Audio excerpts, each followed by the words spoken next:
So I'm going to be discussing for grand rounds this afternoon hypocalcemia. I have no conflicts of interest with the information presented. And the goals are to better understand what are the causes of hypocalcemia, how do patients present, what are the signs, what are the symptoms, and then how do we treat both acute hypocalcemia and chronic hypocalcemia, focusing almost exclusively in that category of talking about managing hypoparathyroidism. So we'll begin with a case. A 63-year-old woman, 14 months earlier, has a total thyroidectomy for a benign multinodular goiter. And now she's got frequent paresthesias and muscle cramps and myalgias. Her calcium level is low, it's 6.2. Albumin is 3.5. Phosphorus is high, it's 5.1. 25-hydroxy vitamin D is 24. PTH is low at 10, and magnesium is normal. So how are you going to alleviate this patient's symptoms? You want to give her 50,000 units of vitamin D weekly. Give her the same dose of vitamin D plus a phosphate binder because the phosphorus is high. 600 milligrams of calcium carbonate twice a day. Will that be sufficient? 1,500 milligrams of calcium carbonate twice a day plus 0.5 micrograms of calcitriol daily. Or the same dose of calcium carbonate, but let's add a thiazide because that'll reduce urine calcium excretion. So we'll come back. I think everybody in the audience is well familiar with the concept that we almost always are measuring total calcium, and the total calcium in the blood, only about 50% is ionized, is active. The majority of the bound calcium bound to protein, specifically mostly to albumin. Acid-base balance can affect the protein binding. Binding increased in states of alkalosis and decrease when there's acidosis.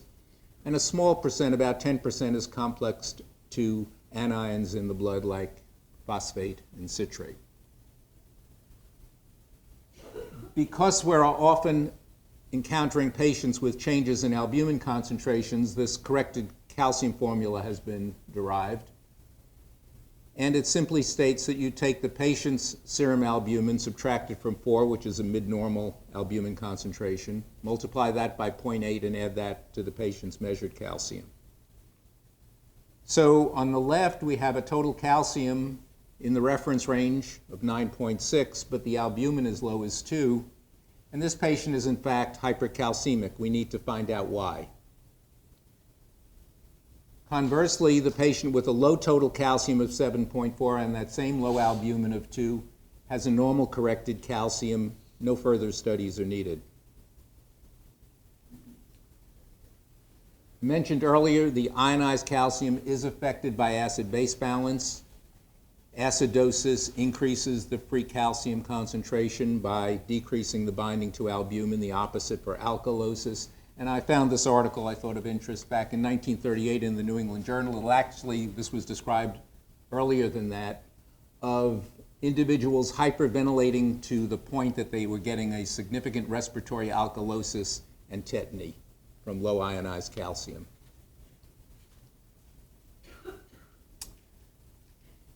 In the inpatient setting, if we are not sure if the patient truly has a problem either with hyper or hypocalcemia, it's fairly easy to get the blood gas techs to give you a VBG or an ABG and an ionized calcium level. In the outpatient setting, you possibly could arrange to get a VBG with an ionized calcium, but it's probably easier just to send off a sample to the reference lab. You're not going to get a result for about 3 or 4 days. And they can measure the ionized calcium, assuming they do it correctly and address the changes in pH that might occur when the sample is transported to the reference lab. The relationship between PTH secretion and the ambient concentration of calcium in the blood has been known for decades. This inverse relationship where low calcium levels stimulate the parathyroid glands to increase production and secretion of PTH, hypercalcemia, reducing PTH levels. And it was now several decades ago that we recognize the signaling mechanism, the calcium sensing receptor present on the parathyroid cells. It's a transmembrane G protein coupled receptor. Calcium binds to the extracellular portion of the molecule, alters its conformation, alters its activity, resulting in decreased PTH secretion. As a simple overview of calcium homeostasis, we're ingesting about 1,000 milligrams of calcium a day. The net intestinal absorption about 200-300 milligrams, and absorption of calcium and phosphorus from the GI tract is augmented by calcitriol, 1,25-dihydroxyvitamin D. Bone is not an inert material. It's metabolically active. On a daily basis, about 500 milligrams of calcium is resorbed from bone, 500 milligrams is deposited. Bone resorption being stimulated by PTH and 1,25-dihydroxyvitamin D and inhibited by calcitonin. The ionized calcium in the blood is freely filterable by the kidneys. If you take a normal individual with normal GFR and a normal calcium level, you'll learn that the kidneys filter a huge amount, about 10,000 milligrams of calcium per day, yet the net urine calcium excretion is in the range of about 100-200 milligrams per 24 hours. 98-99% of that filtered calcium is resorbed along the course of the renal tubule in several sites, but it's in the distal nephron where PTH increases the distal tubular resorption of calcium. Vitamin D we recognize as an inactive prohormone. It can be synthesized in the skin under the influence of ultraviolet light. We can ingest it in our diet either as ergocalciferol D2 of plant origin or cholecalciferol D3, the animal form of vitamin D. It's inactive. It undergoes the first hydroxylation in the liver to 25-hydroxyvitamin D. Inactive, at least in normal concentrations.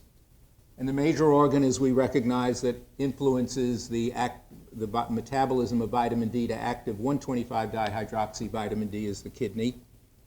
And very important to understand, the 1-alpha hydroxylase is stimulated by parathyroid hormone, and the activity is increased in states where phosphorus levels are low. PTH binds to its G protein coupled receptor, increasing the distal tubular resorption of calcium, reabsorption of calcium that I mentioned. It decreases the tubular resorption of phosphorus. It promotes phosphaturia, PTH. Increases the activity of the 1-alpha hydroxylase, increases resorption of calcium and phosphorus from bone, and the effects on the GI tract are largely indirect through the effects of PTH on vitamin D metabolism.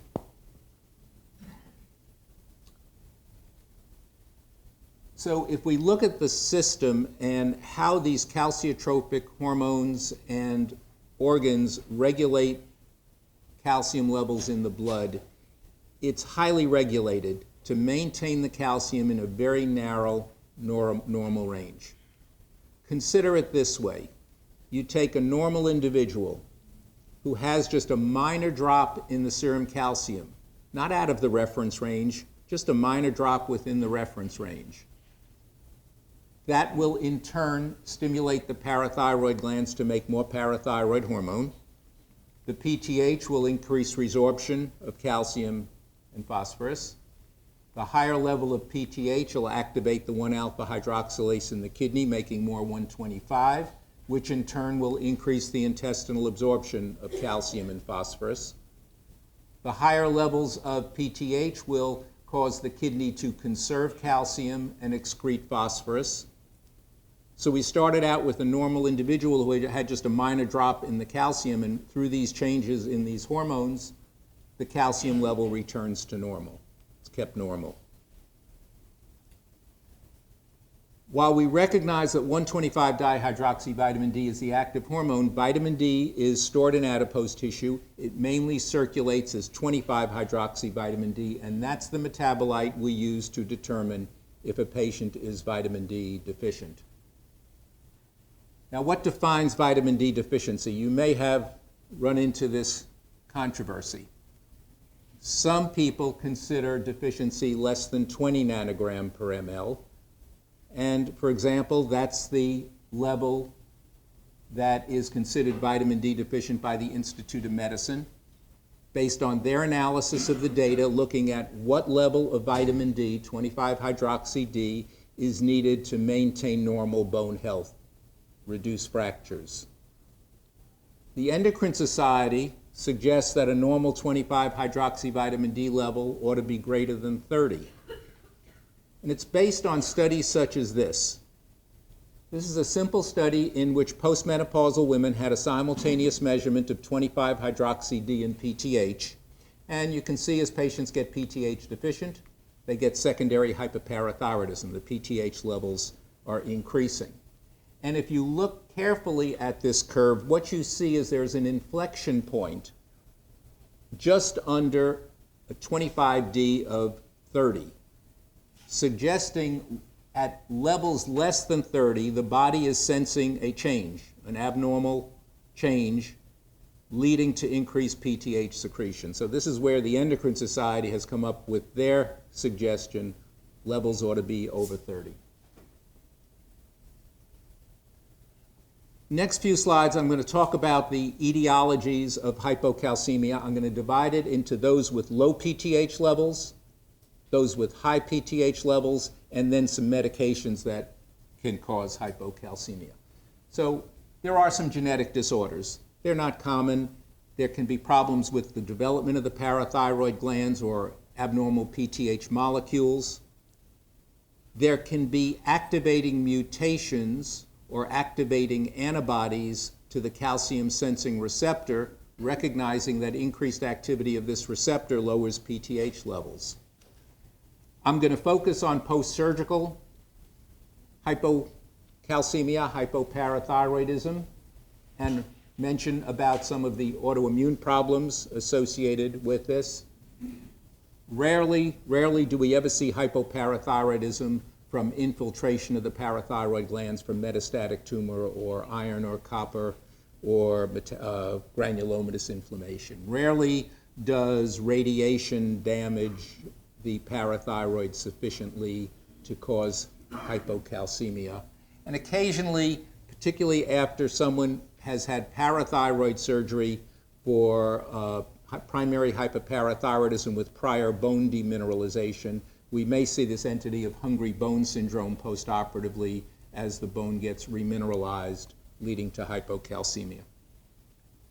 Now, conditions with low calcium and high PTH, a whole variety of etiologies of vitamin D deficiency or vitamin D resistance. I'm really not going to focus or talk about that the rest of the hour. PTH resistance from either mutations of the PTH molecule, what's termed pseudo-hypoparathyroidism, or hypomagnesemia. Again, consider those important. We'll discuss more about those, and I highlighted them. I'm not going to talk about the hypocalcemia in CKD. It's a different mechanism. It's simply that the patients can excrete phosphorus. Phosphorus levels are high. It complexes the calcium. Calcium levels are low. And due to the decreased renal mass, there's low levels of 1,25-dihydroxy vitamin D. And then there are circumstances where you can lose calcium from the circulation. Hyperphosphatemia, for example, in tumor lysis syndrome, when phosphorus levels go up dramatically, it binds calcium. Acute pancreatitis, where calcium is being deposited in the omental tissues due to fat necrosis. Not frequently, you may see patients with a large burden of osteoblastic bone metastases get hypocalcemic. I've mentioned respiratory alkalosis. And in critical illness and sepsis, hypocalcemia is not uncommon. It's probably multifactorial. The mechanisms are really poorly understood. And medications.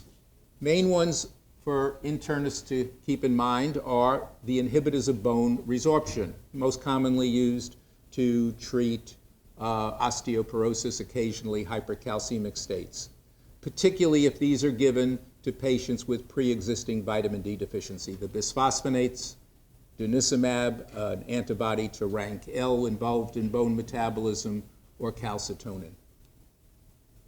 Phenytoin can alter the metabolism of vitamin D, increase production of inactive metabolites, and a form of vitamin D deficiency. Cinacalcet is the agonist to the calcium sensing receptor used most often by nephrologists to treat secondary hypoparathyroidism in CKD. And if a little is good, a lot may be too much, and you wind up with a low calcium level. Low calcium if calcium chelators are infused, such as EDTA, citrate, or phosphate. And phoscarnate, occasionally used to treat such things as CMV retinitis, is a calcium chelator. So it will complex the calcium and lower the ionized calcium. I'm going to talk mostly for the rest of the hour about hypoparathyroidism, estimated to be about 77,000, 80,000 cases in the United States. About 3/4 are post-surgical, about 1/4 are medical. Most of these are autoimmune or genetic or magnesium deficiency. I've already made a comment that infiltration or radiation injury to the parathyroids is quite uncommon. I'll mention a few of the etiologies. DeGeorge syndrome, a deletion of portion of chromosome 22, affects about 1 in 4 to 5,000 live births. It leads to maldevelopment of the 3rd and 4th pharyngeal pouches, hypoparathyroidism due to the fact that the parathyroid glands don't develop normally, can lead to thymic hypoplasia or aplasia and immune deficiency syndromes and a variety of congenital anomalies. Polyglandular autoimmune syndrome type 1. Multiple antibodies to different tissues. Most patients have antibodies to parathyroid tissue and have hypoparathyroidism. Many have antibodies to adrenal tissue and primary Addison's disease. Most have mucocutaneous candidiasis, and then an increased risk of other autoimmune endocrinopathies like primary hypogonadism, autoimmune thyroid disease, type 1 diabetes, as well as pernicious anemia, alopecia, and vitiligo. And this woman has pseudo-hypoparathyroidism, a state of PTH resistance. There's an inactivating mutation that does not allow the PTH signal to be transduced. So these patients look like they have hypoparathyroidism with a low calcium, a high phosphorus, a normal alkaline phosphatase, but rather than having low PTH levels are elevated. Now, there are several variants of pseudo-hypoparathyroidism. The one I'm showing you is the most common, and this young woman has what's termed Albright's osteodystrophy. Short stature, round face, short 4th and 5th metacarpals, and the mutation that's causing this is due to an inactivating mutation of the G-alpha subunit of the GTP complex needed to transduce the PTH signal. If someone's significantly hypocalcemic, most of the symptoms are due to increased neuromuscular irritability, paresthesias, myalgias, carpopedal spasm. If it gets more severe, laryngospasm, tetany, seizures. Patients may have difficulty with concentration, and they can have positive signs, Schwarzschick's and Trousseau sign. Often there's a prolonged QT interval, remember that for boards. Rarely do you see heart block or congestive heart failure. And in conditions where the patients have hypocalcemia but phosphorus levels are high, like hypoparathyroidism, a high risk of cataracts and brain calcifications, particularly in the basal ganglia. So, Trousseau sign. This is the more specific one. You inflate the blood pressure cuff over systolic. You leave it there for a maximum of 3 minutes, or until the patient has a positive sign, which is adduction of the thumb, flexions of the MCP joints, and extensions of the interphalangeal joints. It hurts when it occurs. As soon as it happens, note the time and release the pressure. You can also do Schwarzschick's sign. This is easier to do at the bedside. You just tap over the facial nerve as it exits the parotid gland. And if there's increased neuromuscular irritability, you see the muscles on that side of the face twitch. Okay? About 10% of normal people are said to have a positive Schwastek sign. The tests we want to get the calcium and the albumin and calculate the corrected calcium. In selected cases, we may want an ionized calcium level. We need to measure the PTH assay. Now, the assay we use here, the assay used in almost all clinics, is a so-called second-generation intact assay. There is a more sensitive and more specific assay termed a third-generation assay. It's used mostly in some dialysis centers, but in terms of trying to diagnose patients for either parathyroid hormone excess or deficiency and the causes of hypocalcemia, there's no advantage of the third generation over the standard intact assay that we currently use. You want to measure a 25 hydroxyvitamin D level. You want to make sure magnesium is normal and not contributing to hypocalcemia. And 125 levels, occasionally we'll get them in selected patients, not needed in everybody. So what happens if the PTH is very low? Well, you can't resorb calcium normally from the bone. You can't conserve it in the kidney. You have low levels of 125 dihydroxyvitamin D, so you can't absorb calcium normally, so you wind up hypocalcemic. PTH promotes phosphate clearance by the kidney, so you wind up with hyperphosphatemia when PTH levels are low. And the alkaline phosphatase is typically normal, understanding that alkaline phosphatase is not, as many people usually think, as a marker of osteoclastic activity. ALK-Phos is a marker of osteoblastic activity.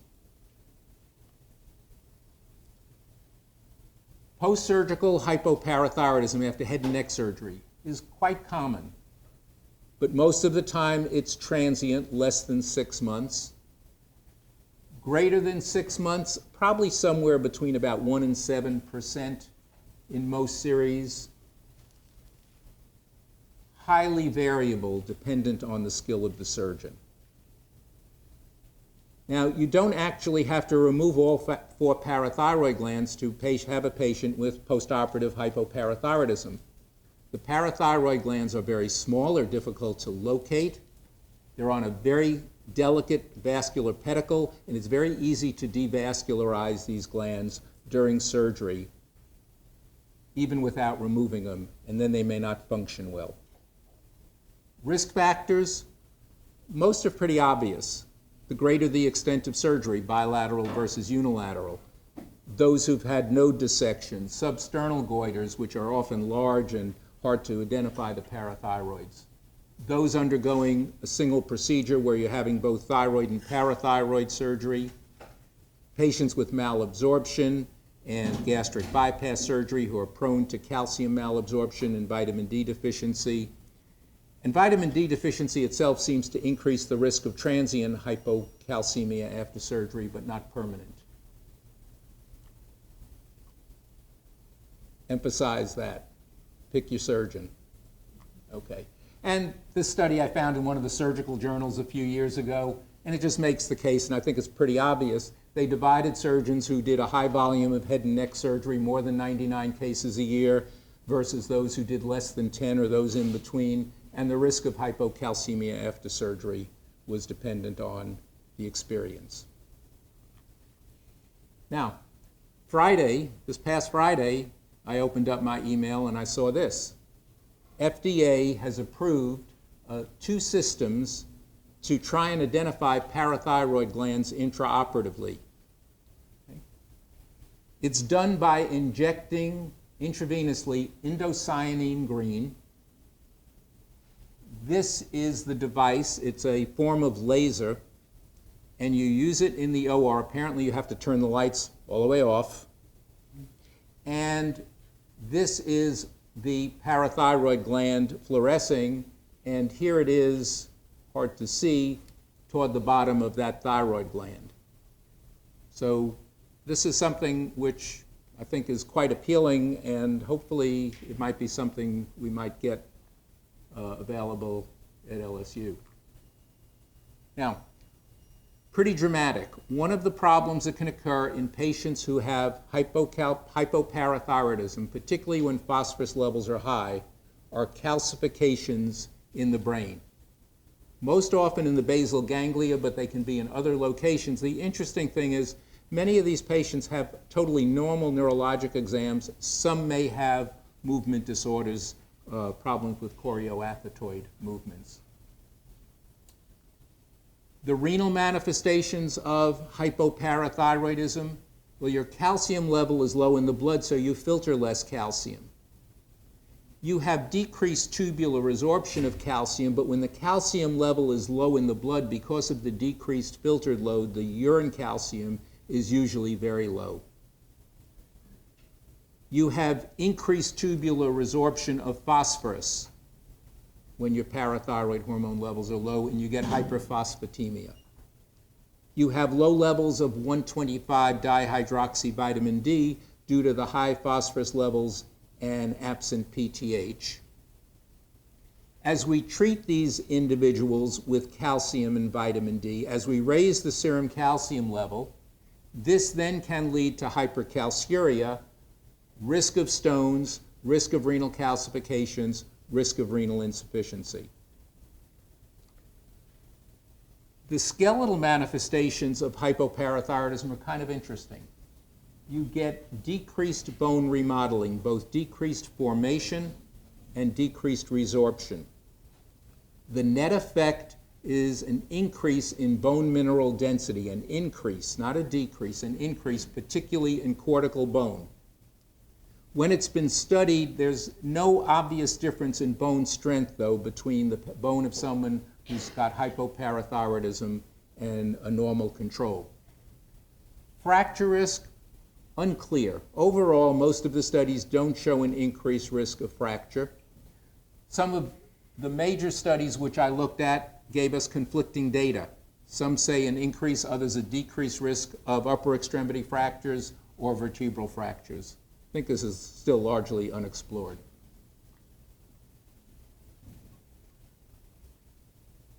You're on call, you're the medicine consult, and you're called for a patient who's got acute hypocalcemia. Okay? Who are we going to treat? How aggressively are we going to treat them? We're going to treat aggressively if they've got symptoms and it's acute. We're typically going to treat aggressively if they don't have symptoms, but the calcium has dropped to less than 7.5, the corrected calcium, or there are EKG abnormalities. And usually we're going to give 1 or 2 grams of IV calcium gluconate, 2 amps, 20 cc's of 10% calcium gluconate, and you can infuse that over about 10 or 20 minutes. Now, keep in mind that a gram of calcium gluconate is only 90 milligrams of elemental calcium. The rest is gluconate. We can give 10% calcium chloride, and a gram of calcium chloride has 270 milligrams of elemental calcium, but we tend to avoid this because if calcium chloride extravasates into the soft tissues, there can be significant tissue necrosis. When this is infused, it is going to raise the calcium, but it's going to be transient. And within 2, 3, 4 hours, the calcium level is going to be back down. And if it needs to be retreated, you can rebolus.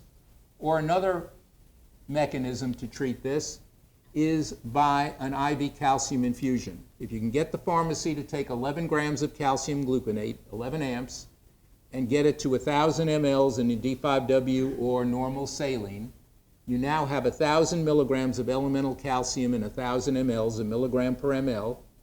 Start the infusion at about 50 mLs an hour, recheck, and readjust the infusion rate. You do need to monitor these patients for cardiac arrhythmias, and certainly in our hospital, I think this is only suited for critical care units. I don't know whether it would be allowed in the step-down unit or not. Now, treating chronic hypoparathyroidism. And I'm going to, again, focus on hypoparathyroidism. I'm not talking about vitamin D deficiency, hypoparathyroidism. We want to give adequate dietary and oral calcium supplements. We want to give active vitamin D metabolites. You want to make sure the magnesium levels are not low that are contributing to hypocalcemia. If the patients on treatment start to get hypercalciuria, we can add a thiazide to reduce the degree of hypercalciuria. And phosphate binders are usually not needed. Sometimes we'll use them initially while we're starting other treatments to bring the phosphorus level down. Keep pushing the wrong button, don't I? Now, we want to typically give about 1 to 4 grams of elemental calcium per day. And I'm emphasizing elemental. It's usually now given as calcium carbonate or calcium citrate, but you have to know and you have to find out from your patients what is the elemental calcium content of the products that they're taking, because most of the products are over the counter. Keep in mind that calcium carbonate is only 40% elemental calcium, and it's best absorbed with food. Calcium citrate is 21% calcium. Advantage is it can be taken on an empty stomach. It's better absorbed than calcium carbonate if patients are achlorhydric or on a PPI, and maybe less constipating than calcium carbonate. So just to emphasize, a gram of calcium carbonate is only 400 milligrams of elemental calcium, and a gram of calcium citrate, 211 milligrams. So I always try and get patients to make sure I know what product they're taking. It's best if they actually bring it with them to the clinic so we can look at the label to know exactly what they're taking. I estimate probably at least a quarter of the time I think they're taking one dose and they're getting something else. Okay. So this is a traditional brand, Caltrate. It says 600 plus D. You look at the label, serving size is 1, and in fact, each pill contains 600 milligrams of elemental calcium. It's actually 1,500 milligrams of calcium carbonate. Okay? Now, most of the pharmacies and the stores, Target, Sam's, Walmart, have their brands. So I pulled this one out. I found it. It's Walgreens brand. Again, it says 600 of calcium with D3, and you look, one pill does provide 600 milligrams of elemental calcium. Here's another way to get calcium. Equate calcium carbonate 1,000 milligrams. So the patient takes this, and what do they think they may be getting? Many may think they're getting 1,000 milligrams of calcium, but it's 1,000 milligrams of calcium carbonate. It's only 400 milligrams of elemental calcium. Tums, fine product. It's calcium carbonate. Okay, it's inexpensive. A regular Tums is 500 milligrams of calcium carbonate, 200 milligrams of elemental calcium. Here's a product, Tums sugar-free orange, extra strength 750. Well, what's the patient getting? They're getting 750, but it's calcium carbonate. They're only getting 300 milligrams of elemental calcium. I expect many people think they're getting 750 with each pill. Here's another product. Calcium, 1,500 milligrams, D3 1,000. Now this seems like potent stuff, and in fact, it does contain 1,000 units of vitamin D and 1,500 milligrams of elemental calcium, both a mixture of carbonate and citrate. But here's the hook. Serving size is 4. Okay? If you don't read this, if you don't tell patients to look at the serving size, they're only getting 375 milligrams of elemental calcium per pill. So we're going to treat with calcium, and we're going to treat with vitamin D. Now, am I the only one old enough to have used plain vitamin D before calcitriol?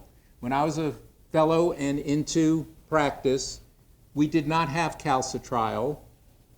We only had plain vitamin D. If you use plain vitamin D to treat hypoparathyroidism, you need 50 to 100,000 units a day to get the calcium normal. And that's because they have a high phosphorus and low PTH. Okay? Come back to this slide.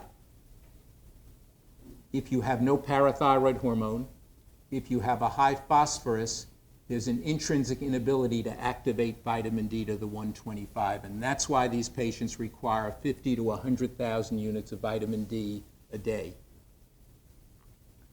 Nowadays, we don't use plain vitamin D. We use the active hormone calcitriol, 125-dihydroxyvitamin D, in fairly physiologic amounts, about 1/4 to 2 micrograms per day. We also want to maintain 25-hydroxyvitamin D levels in the normal range by supplementing with either D2 or D3. And the reason for this is not clearly defined yet, but here's the concept. Almost all tissues have vitamin D receptors. Almost all tissues have intrinsic 1-alpha hydroxylase activity and can express the 1-alpha hydroxylase. And we're talking about things like vascular tissue, immune cells, cardiovascular cells. The concept is that these extraskeletal tissues, using 25-hydroxy-D as a substrate, can locally take that 25D, make 125, and act on the vitamin D receptor in that tissue. And there's a lot of ongoing studies looking at potential benefits of the non-skeletal effects of activating that vitamin D receptor. As we treat patients, we need to monitor them carefully. We need to look at the calcium in the albumin, magnesium and renal function. The goal is to maintain the calcium in the low normal range, not the high normal range. When you get it into the high normal range, you're at greater risk of hypercalciuria and renal calcifications. We need to periodically monitor the urine calcium, and we typically want it less than 200 to 300 milligrams per 24 hours.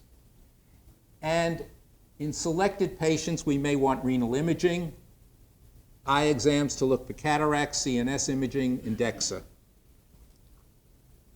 A study of 120 patients treated traditionally with calcium and active vitamin D metabolites. What are the complications patients may get? Well, they may get overtreated, they may get hypercalcemic, may have to reduce the therapy. Hypercalciuria, nephrocalcinosis, reduced GFR, and basal ganglia calcification. So of these 120 patients, 54 had renal imaging and 31% of those had renal calcifications. Only 31 had imaging of the brain, and of those, about half had brain calcifications. And if you looked at the GFR, the percent of patients with GFRs less than 60, in patients with treated for hypoparathyroidism, the light gray bars had a significantly greater risk of GFRs less than 60 compared to normocalcemic controls. Another study looking at 688 patients treated with hypoparathyroidism, showing an increased risk of renal stones, insufficiency, renal disease, and seizures. Now, I want to talk a second about bone remodeling. I mentioned this earlier.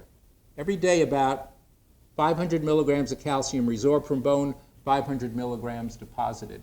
And this active bone turnover is felt to be necessary to maintain normal bone health. Some things that have been suggested are that it removes dead osteocytes, that it improves nutrient supply and hydration of the bone matrix, and repairs micro damage in the skeleton that we get on a daily basis.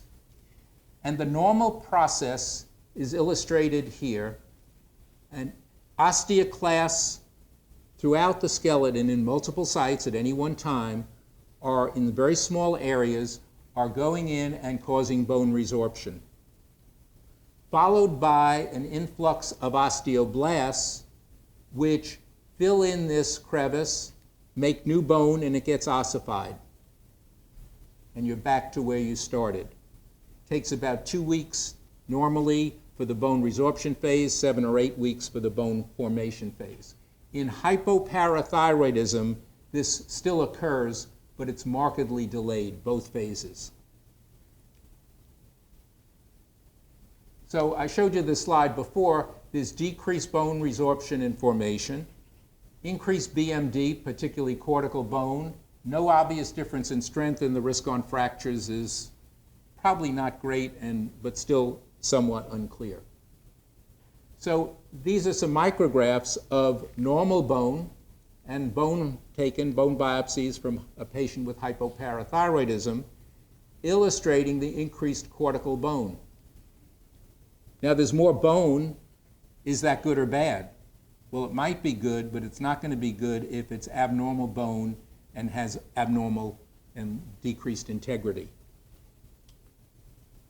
So I came across this article from 2011, and in there was the following quote: "Hypoparathyroidism is the last classic endocrine deficiency disease for which the treatment with the missing hormone is not the standard therapy." You think about it. How do we treat hypothyroidism? With thyroid hormone. How do we treat adrenal insufficiency? With glucocorticoid and, if necessary, mineralocorticoid. How do we treat hypoparathyroidism? Calcium and vitamin D metabolites, not parathyroid hormone.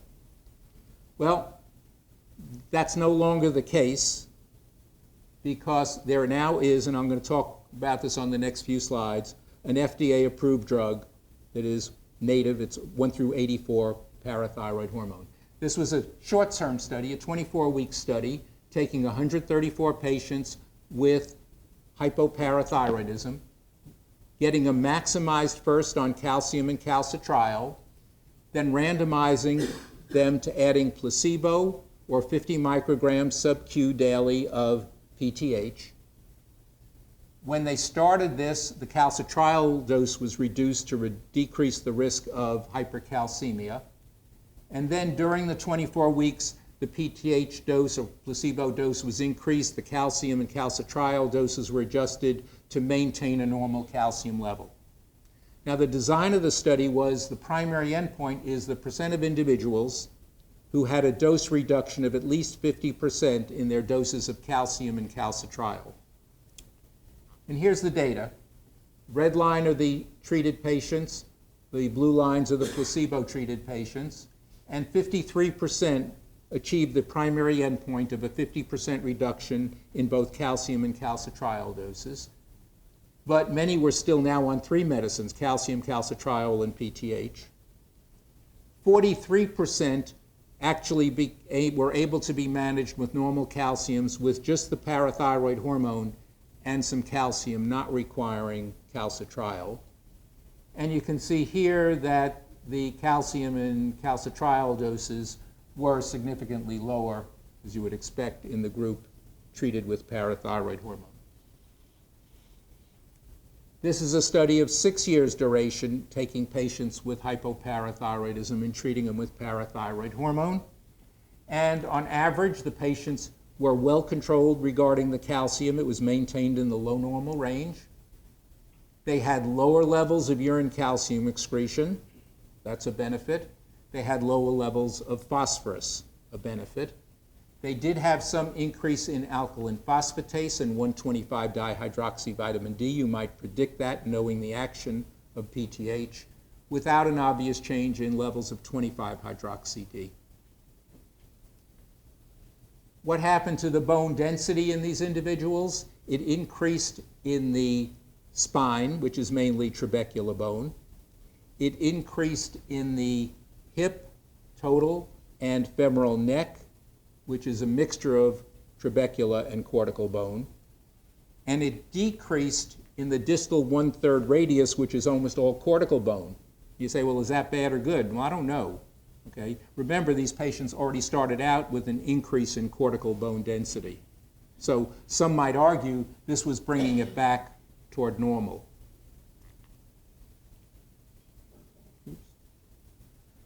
Another aspect of managing patients with hypoparathyroidism is their quality of life. And it's been well known through a number of studies over the years that patients with primary hypoparathyroidism, when you test them on quality of life scales, score considerably lower than normocalcemic controls. And those are the patients on calcium and calcitriol, the black bars.